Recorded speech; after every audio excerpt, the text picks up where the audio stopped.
नमस्कार मित्रों, 91.2 मेगाहर्ट्ज की रेडियो तरंगों पर आप सुन रहे हैं उत्तराखंड मुक्त विश्वविद्यालय का कम्युनिटी रेडियो हेलो हल्द्वानी।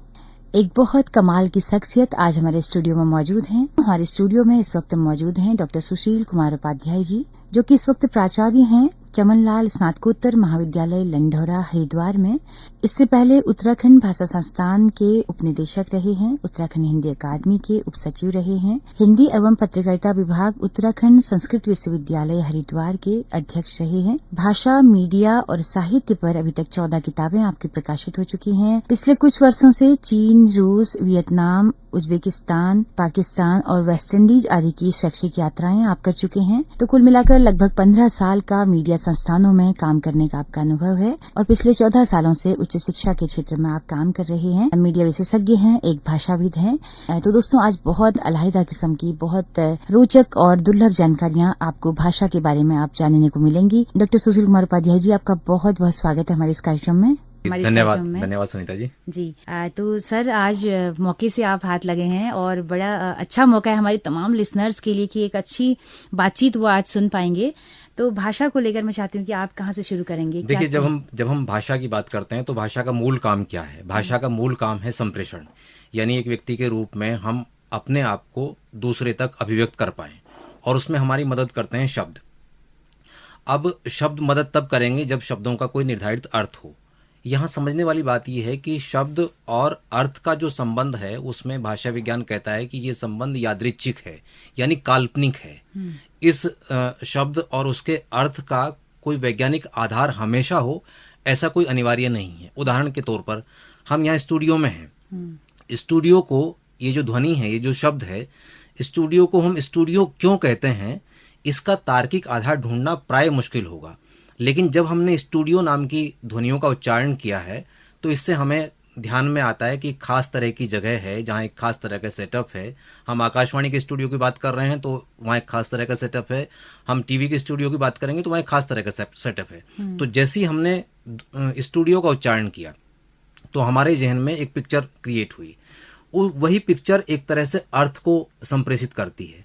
जैसे आपने अपने जो शुरुआती वक्तव्य है उसमें 3-4 चीजें उठाई कि भाषा किस तरह से बदलती है, या भाषा के कितने संस्तर हैं, कितनी उसकी लेयर हैं। भाषा के कई संस्तर होते हैं, कई लेयर होती हैं, और एक ही व्यक्ति एक समय में भाषा के अलग अलग रूपों का उपयोग करता है। कैसे करता है कि जब वो क्लास में खड़ा होकर पढ़ाता है, क्लास में बैठ के पढ़ाता है, जब वो बाजार में बात करता है, जब वो घर में अपने बूढ़े माँ बाप से बात करता है, या घर में जब वो छोटे बच्चे से बात करता है, वही व्यक्ति होता है।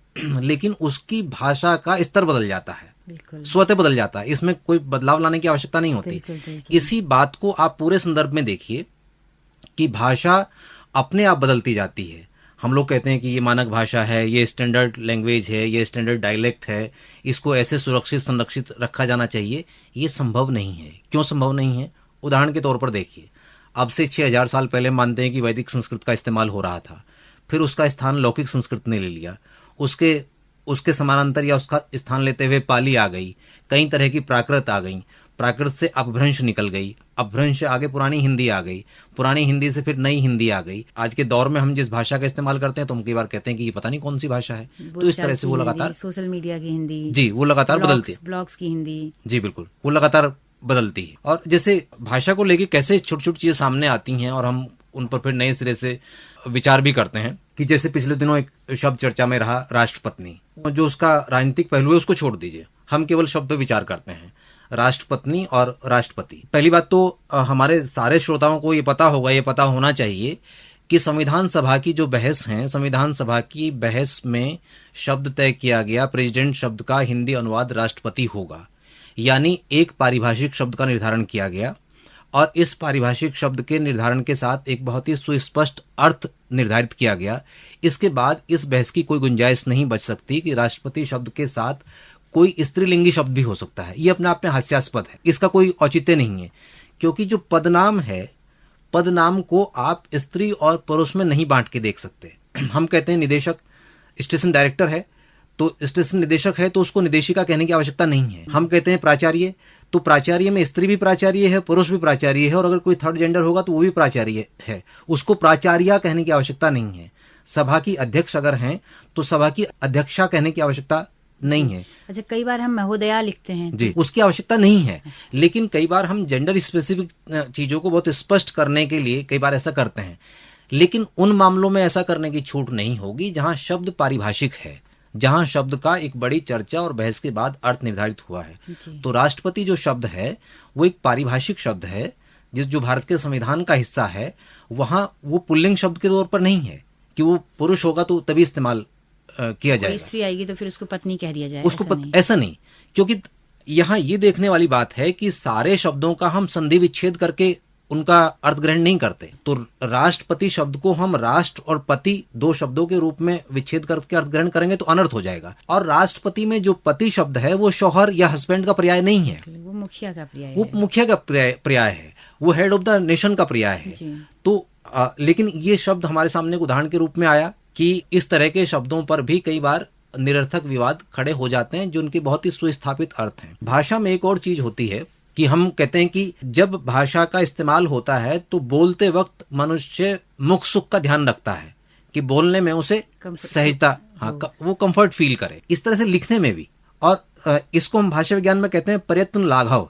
यानी भाषा लगातार प्रयत्न लाघव की तरफ जाती है। जैसे शेर को सिंह कहते हैं, लेकिन मूल शब्द है हिंस्र, हिंस्र। अब हिंस्र बोलने में कठिन है, इसलिए हा का वर्ण विप्रिय हुआ। हा की पोजीशन एक जगह से उठ के दूसरी जगह पे आ गई, सा की पोजीशन एक जगह से उठ के दूसरी जगह पे आ गई। तो सिंह कहने में आसानी थी हिंस्र कहने की तुलना में। अब हिंस्र जो है वैदिक वांग्मय में मिल जाएगा, संस्कृत वांग्मय में मिल जाएगा, लेकिन हिंदी वाला कोई शेर को हिंस्र नहीं कहेगा। इस तरह से भाषा सिंह से भी फिर ज्यादा आसान है शेर कहना। हाँ, उससे ज्यादा आसान है शेर कहना। इसी तरह से जैसे हमने कहा कि आप भाषा का सबसे सरल रूप अगर आप देखें, जिन लोगों के घर में छोटे बच्चे हों, 2 साल का, 3 साल का या 5 साल का बच्चा हो, आप देखिए कि उन बच्चों के साथ आप किस तरह के शब्दों का चयन करते हैं।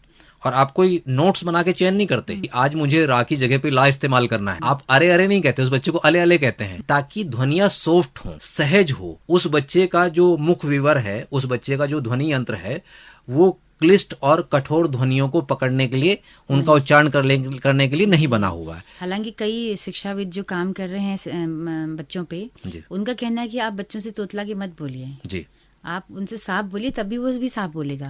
नहीं, देखिए मैंने कहा ना कि मूल बात क्या है। मूल बात यह है कि हमारी हजारों साल की ट्रेनिंग क्या है। हमारी हजारों साल की ट्रेनिंग ये है कि बच्चा जो सबसे कोमल ध्वनियां हैं, उन सबसे कोमल ध्वनियों को सबसे आसानी से रिपीट करना सीखता है। अगर हम कठोर ध्वनि बोलने लगे, उससे कहेंगे नहीं पहले वो हा का उच्चारण करे, हा या रा क्षा त्र या का उच्चारण करे, तो उसके लिए मुश्किल हो जाएगा। हम उसको ला जैसी ध्वनि से शुरू कराते हैं, हम उसको बा जैसी ध्वनियों से शुरू कराते हैं, हम उसको कुछ आसान स्वरों से शुरू कराते हैं। जी सर, भाषा पे आपने बहुत काम किया है, तो कुछ हम उस तरह से कैटेगराइज करके क्या बात कर सकते हैं कि अकादमिक जगत में किस किस तरह के शब्द प्रचलन में थे, वो अब गायब हैं या फिर कुछ उनके अर्थ बदल गए हैं, या पत्रकारिता में कौन कौन से हैं? अखबारों में हम आए दिन देखते हैं कि खिलाफत, मुखालफत को खिलाफत लिखा जाता है। जी, हाँ। या ऐसे बहुत, तो अलग अलग क्या हम ऐसे कैटेगरी में ऐसे देखिए, अगर मीडिया की बात करें तो ऐसे कई सारे रोचक शब्द हम रोज देखते हैं। लेकिन मैं पहले ही बात स्पष्ट कर दूं कि भाषा के विकास को विकास और विकार, इन दो हिस्सों में बांट के देखने वाले लोग कौन हैं? व्याकरण के लोग कहते हैं ये विकार है, ये गड़बड़ी है, और भाषा विज्ञान के लोग कहते हैं ये विकास है। जैसे उदाहरण के लिए आपने उर्दू का शब्द इस्तेमाल किया मुखालफत, किसी का विरोध करना, खिलाफ से बना है, मुखालिफ, मुखालफत। अब हम इसके स्थान पर इस्तेमाल कर रहे हैं खिलाफत। खिलाफत एक इस्लामिक मूवमेंट था जहां खलीफा की ताजपोशी के लिए, खलीफा को अपना नेता मानने के लिए जो आंदोलन चला, वो खिलाफत आंदोलन है। लेकिन समय के साथ क्या हुआ कि मुखालफत का जो अर्थ है वो खिलाफत शब्द के साथ रूढ़ हो गया। अब जो पढ़े लिखे लोग हैं, जो भाषा को जानते हो, वो तो कहेंगे कि यार तो बड़ा गलत शब्द है, खिलाफत का मूल अर्थ क्या है और इसको किस अर्थ में ग्रहण किया जा रहा है। लेकिन भाषा इस तरह से व्यवहार नहीं करती। आम लोगों ने अब खिलाफत का अर्थ मान लिया विरोध करना। समय के साथ एक भिन्न शब्द एक अलग अर्थ में प्रयोग किया जा रहा है। इसी तरह का दूसरा, हालांकि इसे आम जन तो बोल रहा होगा क्योंकि आम जन अखबार पढ़ता है और अखबार वो परोस रहा है। जी बिल्कुल, लेकिन खास पढ़ा लिखा तबका अभी भी मुखालफत ही बोलता है। वो हाँ, वो उसकी वजह ये है ना कि देखिए भाषा का जो मानक स्वरूप है उसको उसके साथ लंबे समय तक पढ़ा लिखा तबका चिपका रहता है। वही व्याकरण पे जोर देता है, वही स्टैंडर्ड फॉर्मेशन पे जोर देता है। लेकिन जो ग्राउंड लेवल पर इसका प्रयोक्ता है, प्रयोग करने वाला है, उसका वो भाषा को इस्तेमाल करता है केवल कम्युनिकेशन के लिए, कि वो कम्युनिकेट हो जाए। किसी सब्जी वाले को ये ख्याल नहीं रखना कि क्रिया कहाँ आएगी, कर्म कहाँ आएगा, व्याकरण कहाँ लगेगा, संज्ञा कहाँ लगेगी, सर्वनाम कहाँ लगेगा, विशेषण कहाँ इस्तेमाल होगा, उसे मतलब नहीं है। उसे तो केवल इस बात से मतलब है कि क्या उसके द्वारा उच्चारित किए गए शब्दों से अर्थ प्रेषित हो पाया कि नहीं, अर्थ संप्रेषित हो पाया या नहीं। बिल्कुल। ऐसी शब्द सर, एक शब्द है जो कि बहुत ज्यादा इस्तेमाल होता है, जब खुलासा। हाँ, खुलासा नहीं, ये खुलासा ये उर्दू के जो हमने इसका किया खुलासा, मतलब इस तरह से बोलते हैं। हाँ, वो जो है, जबकि खुलासा की मीनिंग समरी है। बिल्कुल, हाँ, वो मैं कहता हूँ कि अब उसका खुलासा का जो शाब्दिक अनुवाद है वो है उसको संक्षिप्त रूप में प्रस्तुत करना। लेकिन हम उसे बता रहे हैं, हम कोई लंबी बात बोल रहे हैं तो आप कहेंगे जरा इसका खुलासा करें, संक्षेप रूप में बता दें, ब्रीफ कर दें। लेकिन हमने अब उसका अर्थ ग्रहण किया उद्घाटन करना, पूरी तरह से उद्घाटित करना, विस्तृत रूप में सामने, हाँ, पर्दाफाश करना, बिल्कुल पर्दा हटा देना, वो चीज छिपी ना रहे। तो भाषा में एक प्रवृत्ति होती है भाषा की कि शब्दों में कई बार अर्थ विस्तार होता है और कई बार अर्थ संकोच होता है। जैसे ये खुलासा का आपने जिक्र किया तो यहाँ अर्थ विस्तार हो गया। पहले इसका अर्थ सीमित था, लेकिन अब इसका अर्थ बिल्कुल अपोजिट हो गया। हाँ, वो भिन्न अर्थ में चला गया। इस तरह से कुछ शब्द ऐसे हैं कि जिनका अर्थ पहले विस्तृत था लेकिन अब संक्षिप्त हो गया। जैसे बलात्कार शब्द, बलात्कार अब केवल रेप के संदर्भ में इस्तेमाल होता है, लेकिन आप संस्कृत वाङ्मय में देखेंगे तो वहां किसी भी तरह के, किसी के साथ किसी भी तरह की बलपूर्वक जो जाति की गई है, दुर्व्यवहार किया गया, वो सब इसके अर्थ में आता है। नहीं था। मीडिया का संदर्भ आपने दिया था तो मीडिया में खूब शब्द चलता है आरोपी और आरोपित। जी, खूब खबरें पढ़ते हैं हम, खूब सब सुनते हैं 3 आरोपी पकड़े गए। लेकिन आप आरोपी को पकड़ रहे हैं या आरोपित को पकड़ रहे हैं? भाई एक यहां मूल बात है आरोप। जो बेचारा आरोप लेके गया है, शिकायत लेके गया है, जिसने उन आरोपों को अधिकारियों के सामने जाके रखा है, तो वो आरोपी है। जिस पर आरोप लगाए गए हैं, जिसके खिलाफ कंप्लेंट की गई है, वो आरोपित है। ठीक, तो अब देखिए एक शब्द का अर्थ दूसरे के साथ रूढ़ हो रहा है। अब इसे पढ़े लिखे लोग भले ही स्वीकार कर लें, लेकिन जो आम पाठक है, जो आम श्रोता वर्ग है, जो आम दर्शक वर्ग है, वो उसको उसी रूप में ले रहा है। तो ये जो वाहक का काम कर रहे हैं ना, भाषा को ले जाने का काम, क्या उनकी कोई जिम्मेदारी होनी चाहिए क्या? ऐसे करके तो बहुत सारी अशुद्धियां आ जाएंगी। मतलब हम शुद्धतावादी आग्रह नहीं ले रहे हैं व्याकरण का, लेकिन क्या बहुत ज्यादा अशुद्धियां भी क्या सही हैं? देखिए, दो दृष्टि भाषा में हमेशा मौजूद रही और आगे भी मौजूद रहेंगी। एक दृष्टि है व्याकरणविदों की, एक दृष्टि है भाषाविदों की। व्याकरणविद ये कहता है कि भाषा का मानक रूप ही समाज में प्रचलित होना चाहिए। व्याकरण के लोगों का मानना ये है कि भाषा का मौखिक रूप और उसका लिखित रूप एक समान होना चाहिए। लेकिन व्यवहारिक दृष्टि से ऐसा संभव नहीं होता। क्यों संभव नहीं होता? क्योंकि समाज में एक ही वक्त में अलग अलग स्तर के लोग मौजूद होते हैं। अनपढ़ लोग भी होते हैं, निरक्षर लोग जिनको कह सकते हैं, निरक्षर लोग भी होते हैं, साक्षर लोग भी होते हैं, चिंतक लोग भी होते हैं, विचारशील लोग भी होते हैं। तो हम ये अपेक्षा नहीं कर सकते कि एक निरक्षर व्यक्ति भी भाषा का वैसा ही प्रयोग करेगा जैसा कि एक चिंतक स्तर का व्यक्ति कर रहा है। तो यहाँ पर हमें कई बार भाषाविदों के साथ जाना पड़ता है। तो भाषाविद ये कहता है कि भाषा में किसी भी तरह का बदलाव सहज रूप से स्वीकार्य होना चाहिए। आज की तारीख में हम 100 साल पुरानी हिंदी नहीं बोल सकते, संभव ही नहीं है। बहुत सारे शब्द समय के साथ, काल के साथ प्रयोग से बाहर हो गए, बहुत सारे शब्द प्रयोग के भीतर आ रहे हैं। उदाहरण के तौर पे आप देखेंगे, आपको आश्चर्य होगा कि पिछले 2-2.5 साल में हमने सारी दुनिया कोरोना की चपेट में रही। अब आप ये देखिए कि कोरोना के चलते कितने सारे शब्द हमारे आसपास आए।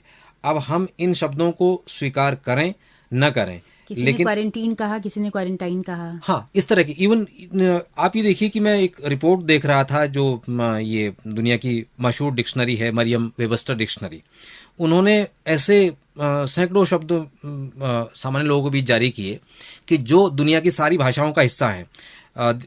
हम कोरोना वायरस है, कोविड-19 है, कम्युनिटी स्प्रेड है, कॉन्टेक्ट ट्रेसिंग है, सुपर स्प्रेडर है, सोशल डिस्टेंसिंग है, पेशेंट जीरो है, इंडेक्स पेशेंट है, क्वारंटीन की आपने जिक्र किया, इन्फोडेमिक है, जो जिस तरह की गलत सूचनाएं, पेंडेमिक तो था ही था लेकिन इन्फोडेमिक भी था, सोशल आइसोलेशन है, हमने कहा लॉकडाउन।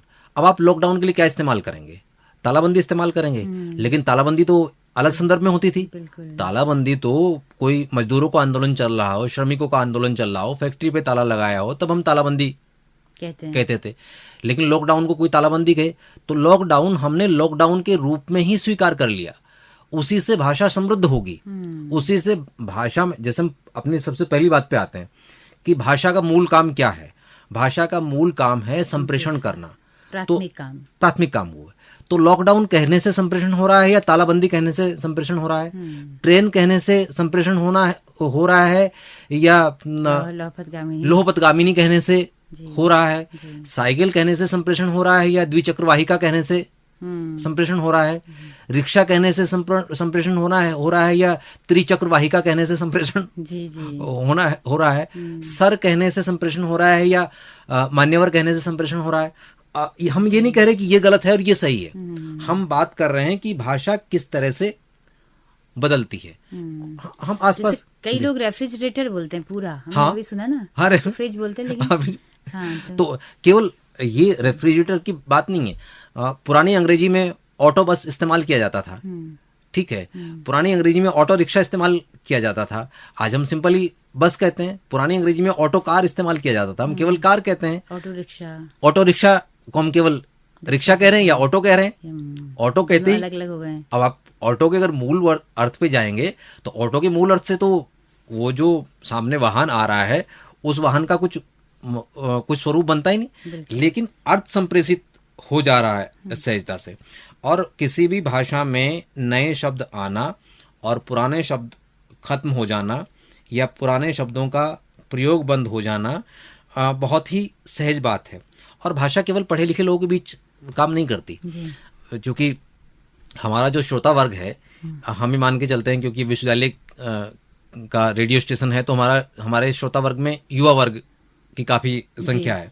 अब मैं कुछ शब्दों के उच्चारण करूंगा और अब आप देखिए कि इनसे आपके जहन में क्या चित्र बनता है। शब्द है आलू, प्याज, नींबू, धनिया, बैंगन, मिर्च, कद्दू। ये सारे शब्द सुनने के बाद हमारे दिमाग में क्या चित्र बना? सब्जियों का चित्र बनता है। लेकिन युवाओं में ये जो इस्तेमाल हो रहे हैं तो बड़े अजब ढंग से इस्तेमाल हो रहे हैं। अच्छा। अब जैसे हम कहते हैं वो बड़ा आलू है यार, यानी जो कहीं भी किसी के साथ घुल मिल जाता है, उसे चाहे आप समोसे में इस्तेमाल कर लीजिए और चाहे पनीर में इस्तेमाल कर लीजिए। ये हम कहते हैं यार उसका कोई भरोसा नहीं, एकदम बैंगन है। अब क्या यहाँ बैंगन का अर्थ वही सब्जी से मतलब है? या हम कई बार कहते हैं कि वहां जाकर क्या मिला हमें? कद्दू मिला। कद्दू।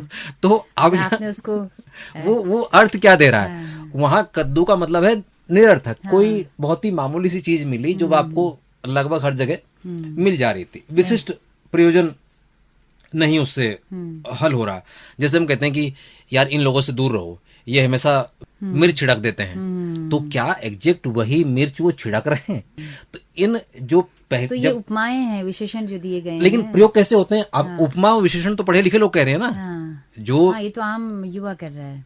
इसमें तो आम युवा इस्तेमाल, तो ये जो ट्विटर और तमाम सारी जो आजकल व्हाट्सएप की जो भाषा है उसे ये भी बहुत बदल गई है। बिल्कुल बदल रही है, बिल्कुल बदल। अब आप देखिए कि कई बार शॉर्टकट बहुत आ गए हैं।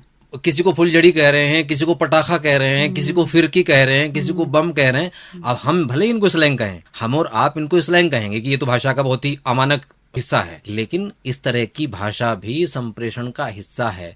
और कई बार जैसे हम अमानक या स्लैंग कहते हैं, कई बार वो भाषा ज्यादा प्रभावी ढंग से चीजों को संप्रेषित करती, मानक भाषा नहीं करती। एक सवाल हमेशा रहता है, समाज विज्ञानियों के सामने भी रहता है, मनोविज्ञानियों के सामने भी रहता है, भाषा के लोगों के सामने भी रहती है, लोग गालियां क्यों देते हैं? लोग गाली क्यों देते हैं? गाली के पीछे का जो मनोविज्ञान है वो ये है कि गाली का संप्रेषण बहुत ज्यादा मारक है। ठीक है, तो मारक होने की वजह से हम एक ही शब्द में उसको, एक ही शब्द में, कुछ खास तरह के शब्दों में, भोंडे भद्दे शब्दों में इस तरह से उसको आप उड़ेलते हैं। लेकिन अगर हम उसकी व्याख्या में जाके कहें, उसकी व्याख्या करें, तो क्या वो व्याख्या उतनी ज्यादा प्रभावपूर्ण हो जाएगी? वो भले ही नकारात्मक अर्थ है। तो भाषा इस तरह से काम करती है। तो भाषा में हम तो गालियों की बात आई है, तो क्या भाषा भी भेदभाव करती है? नहीं, बात केवल गालियों के संदर्भ तक नहीं है। भाषा का जो चरित्र है, भाषा तो अपने आप में न्यूट्रल है। भाषा का चरित्र निर्भर करता है उसके प्रयोक्ताओं पर, उसके प्रयोग करने वाले का मानसिक स्तर क्या है, उसका प्रयोग करने वाला कैसा है। एक नौकर की भाषा और मालिक की भाषा में हमेशा अंतर होगा। मालिक की भाषा में एक खास तरह का प्रभाव, हम कहते हैं खास तरह का दंभ, या हम कहते हैं कि खास तरह की अथॉरिटी मौजूद रहेगी। नौकर की भाषा में एक आज्ञाकारिता या और थोड़ा लाचारी, बेचारगी, मजबूरी, बेबसी, दासत्व का भाव कहीं न कहीं दिखाई देगा। वो हमेशा यस सर वाले मूड में रहेगा। किसी दफ्तर में हम देखते हैं कि आम आदमी भी लाइन में लगा है तो गिड़गिड़ा के कह रहा है कि सर मेरा नंबर, इसको देख लीजिए, इसको दबंग आता है तो फिर वो उसके लिए समानांतर लाइन लग जाती है। और परिवार के भीतर भी स्त्री की भाषा ज्यादा समन्वयवादी होगी, पुरुष की भाषा ज्यादा अथॉरिटेरियन होगी। आप इसका प्रयोग किसी भी परिवारों में देख लें। जो इस वक्त हमारे जो भी श्रोता सुन रहे हैं, अगर वो पुरुष हैं तो वो अपनी भाषा को देख लें, सुबह से शाम तक वो किस तरह से घर के भीतर बात करते हैं। ये ले आओ, वो ले आओ, वो कहाँ रखा है, ये कहाँ गायब कर दिया, मैंने यहाँ रखा था तो यहाँ से क्यों उठा के रख दिया। स्त्री की जो भाषा होगी, मैं देखती हूँ, मैं लाती हूँ, मैंने संभाल के रखा हुआ है, मैं बताती हूँ, मैं करती हूँ, हाँ मैंने किया था, हाँ मैंने बताया था। हम नहीं नोटिस करते इस बात को। और भाषा का जो ये चरित्र है, ये आ कहाँ से रहा है। अब घर में अगर छोटी लड़की है, छोटी बच्ची आपके घर में है, और वो पिता या भाई को की भाषा को देखती है और वो माँ की भाषा को देखती है, तो वो सहज रूप से स्वीकार करती है कि पुरुष के पास एक अधिकारवादी भाषा है और स्त्री के पास, उसकी माँ के पास, दादी के पास, नानी के पास, बुआ बहन के पास एक आज्ञाकारिता की भाषा है। तो पुरुष की भाषा में वो दंभ, वो अहंकार, वो अधिकारवाद और सत्ता भाव दिखाई देता है। स्त्री की भाषा में समन्वयवाद, आज्ञाकारिता और सामंजस्य बैठाने की प्रवृत्ति बार बार दिखती है। तो ये रोचक बात है, इस चीज को कोई ट्रेनिंग नहीं देता कि जो स्त्री जिस तरह की भाषा का इस्तेमाल करती है उसकी भाषा में कोमल कांत पदावली होती है, यानी कठोर शब्दों का चयन उसकी भाषा में स्वाभाविक रूप से नहीं होता। पुरुषों की भाषा में कठोर शब्दों का प्रयोग सामान्य तौर पे होता है। और गहरे तक जाके देखें कि जो टवर्ग के शब्द हैं वो स्त्री की भाषा में कम होते हैं। टाठा डाढ़ा जिनमें आता है, ऐसे शब्द स्त्री की भाषा में कम होते हैं। अच्छा। पुरुष की भाषा में बहुत ज्यादा होते हैं।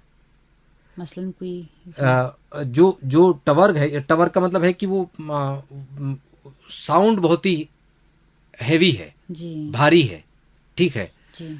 और हा जो ध्वनि है, हा ध्वनि को आप जितना पुरुषों की भाषा में देखेंगे उतना स्त्रियों की भाषा में नहीं होगा, क्योंकि हा जो व्यंजन है वो फोर्स पैदा करता है, वो शब्दों के साथ फोर्स पैदा करता है जी जी। तो ये सहज रूप से होता जाता है, हमें कुछ भी नहीं पता लगता कि हमारे आसपास इतनी सारी चीजें घटित हो रही हैं। तो ये भाषा गढ़ी गई ना, स्त्रियां कोमल जो बोल रही हैं, तो गढ़ी हुई चीजें हैं सालों से। अब ये ये तो हजारों साल से, पता नहीं कब से, जब से मनुष्य ने भाषा का विकास जिस रूप में होता गया होगा, तो उस रूप में स्त्री जैसे जैसे समाज के भीतर अपने अधिकार गंवाती गई, ऐसे ऐसे उसकी भाषा भी कमजोरों की भाषा और कोमल भाषा होती चली गई। हाँ, वहाँ वो कोमलता प्रेम की कोमलता नहीं है, वो कमजोरी की कोमलता है, दास्ता की कोमलता है। हाँ, दास्ता थोड़ा भारी शब्द है लेकिन वो पराश्रय की कोमलता है, वो आश्रित होने की कोमलता है। क्या बात है। तो सर, जैसे बहुत सारी बातें हो गई हैं, ये जो भाषाविद वाली चीजों को ही हम लें कि व्यवहारिक चीजें होनी चाहिए और सब सबको समाते हुए चलना चाहिए। अकादमिक स्तर पे क्या काम हो रहा है?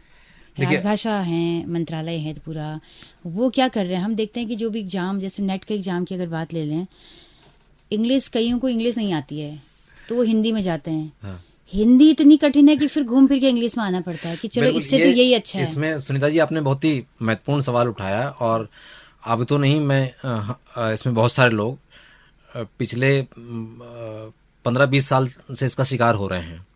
मैं 2-3 आपको बहुत रोचक उदाहरण बताता हूँ, रोचक भी हैं और चिंताजनक भी हैं। यूपीएससी के एक एग्जाम में उसकी खूब मीडिया में भी चर्चा हुई। अंग्रेजी का जो कंटेंट था उसमें एक शब्द आया स्टील प्लांट, हिंदी वाले ने उसका अनुवाद कर दिया इस्पात का पौधा। ठीक। कॉमर्स से रिलेटेड एक सवाल था, उसमें कॉमर्स के सवाल में शब्द आया कैपिटल। उस अनुवादक ने उस कॉमर्स में, वहां उस कैपिटल की बात हो रही तो पूंजी की बात हो रही, उसने अनुवाद कर दिया राजधानी। तो ऐसे भयानक और डरावने अनुवाद हो रहे हैं। ये अनुवाद पता है क्यों हो रहे हैं? इसकी वजह क्या है? जिन लोगों के पास ये दायित्व है, उन लोगों ने जो मशीनी टूल्स हैं, खासतौर से जो फ्री टूल्स उपलब्ध हैं इंटरनेटी मीडिया पे, उनका इस्तेमाल कर लिया, और उनका इस्तेमाल करके, जिसे हम आज की तारीख में गूगल ट्रांसलेटर कहते हैं, बहुत सारे फ्री ट्रांसलेशन टूल्स उपलब्ध हैं, तो उससे अनुवाद करके रख दिया। लेकिन कोई भी अनुवाद संदर्भ के बिना नहीं किया जा सकता। तो मशीन ने क्या किया? मशीन ने किया, इसको संस्कृत में कहते हैं मक्षी का स्थान है मक्षिका, मक्खी के स्थान पे मक्खी कर दी। कहानी यह है कि जिन दिनों में मनुष्य ने पहली बार लिखना सीखा और मशीनें नहीं थी तो व्यक्ति हाथ से लिखता था।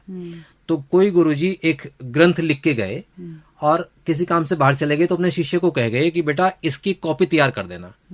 तो गुरुजी जब लौट के आए तो उन्होंने देखा कि एक पेज पे कुछ काला सा बड़ा सा निशान बना हुआ है।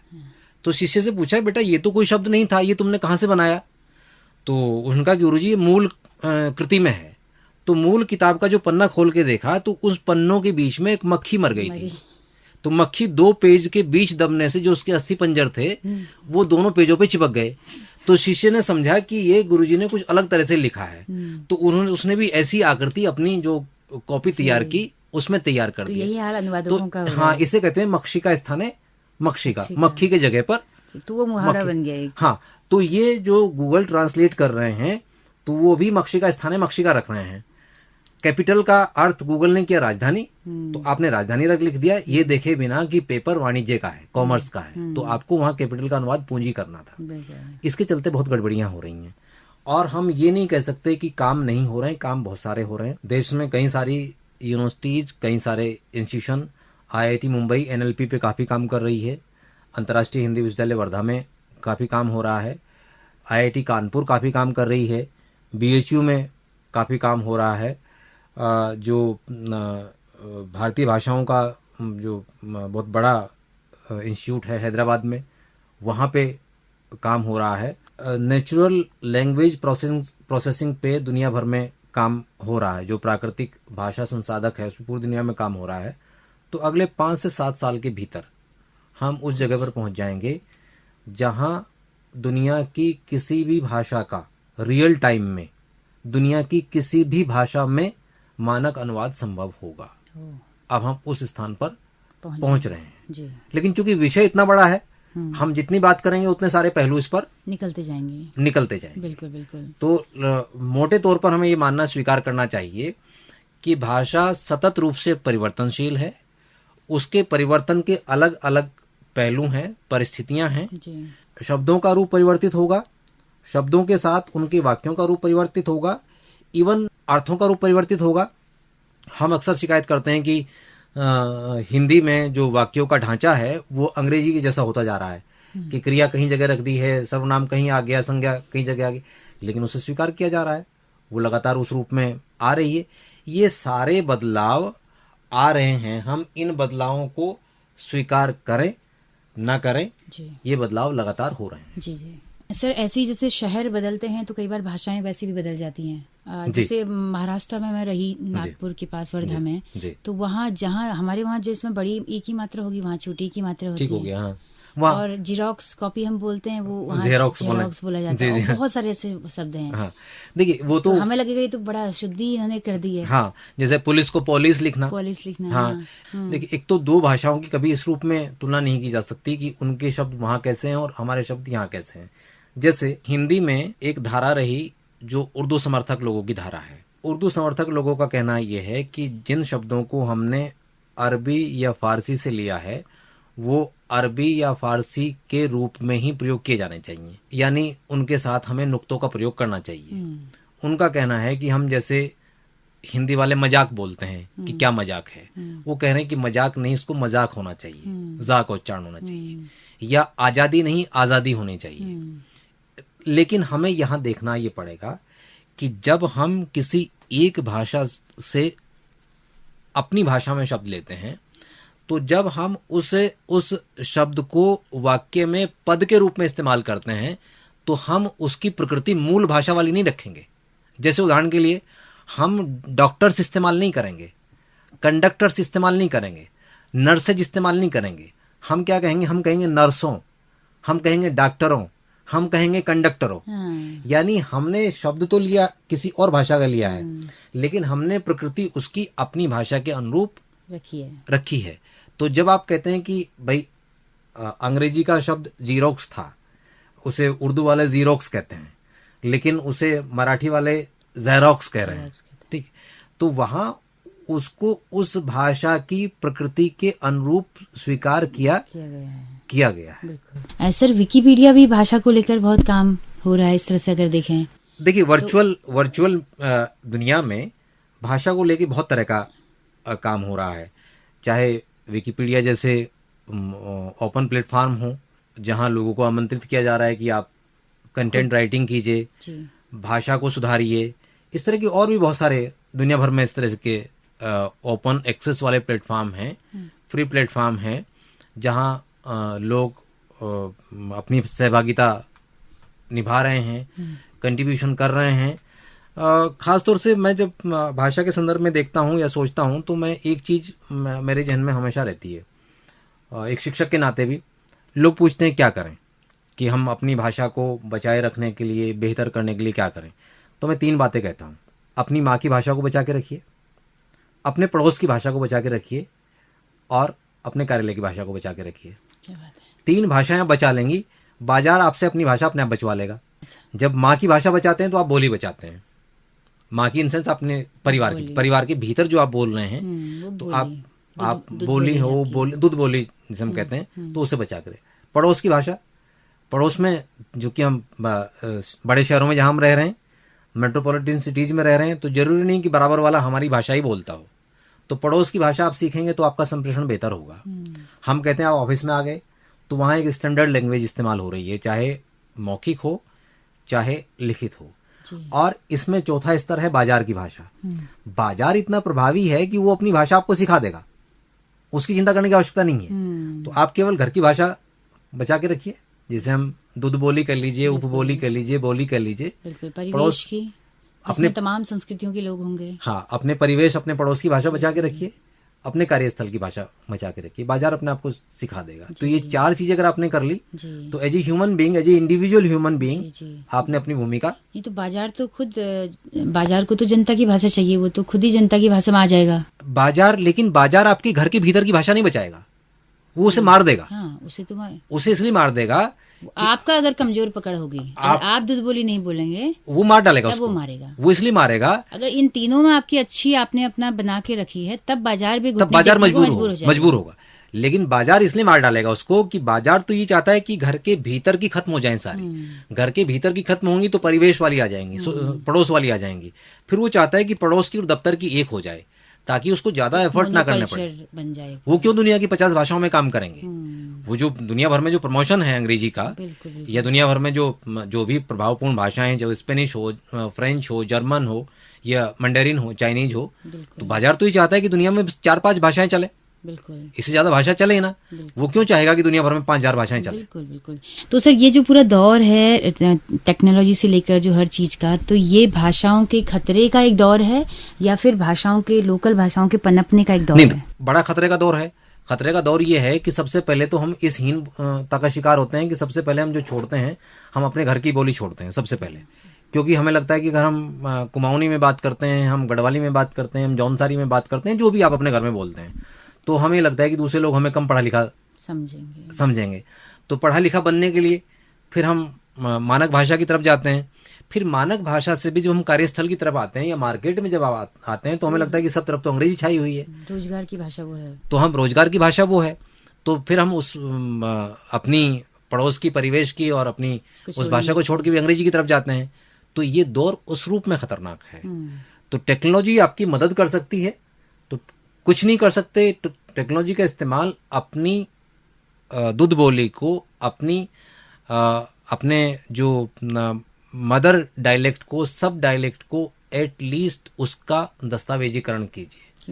जैसे लगता है ना कि YouTube चैनल्स जो बन रहे हैं उसमें कई लोग काम कर रहे हैं, जैसे कुमाऊनी को लेकर ही बहुत हैं, युवा पीढ़ी भी नई नई एक्सपेरिमेंट कर रही है, तो लगता है कि चलो कहीं तो कुछ दस्तावेजीकरण हो रहा है। हाँ, वो हो, लेकिन अगर प्रयोग नहीं करेंगे तो फिर वैसी स्थिति हो जाएगी जैसी वैदिक संस्कृत की है, जैसी स्थिति पुरानी पहलवी की है, जैसी स्थिति लैटिन की है, जैसी स्थिति दुनिया की और कहीं ऐसी गॉथिक की है। जी जी। वो दस्तावेजों में तो मिलेंगी, लेकिन वो व्यवहार में नहीं मिलेंगी। तो बहुत ही शानदार बातचीत डॉक्टर सुशील कुमार उपाध्याय जी आपने हमारे तमाम लिसनर्स के साथ की। आपका बहुत बहुत शुक्रिया। जी धन्यवाद सुनीता जी, आपने मुझे अवसर दिया और मेरे लिए भी खुशी की बात है कि मैं आपके श्रोताओं के साथ इस रूप में जुड़ सका।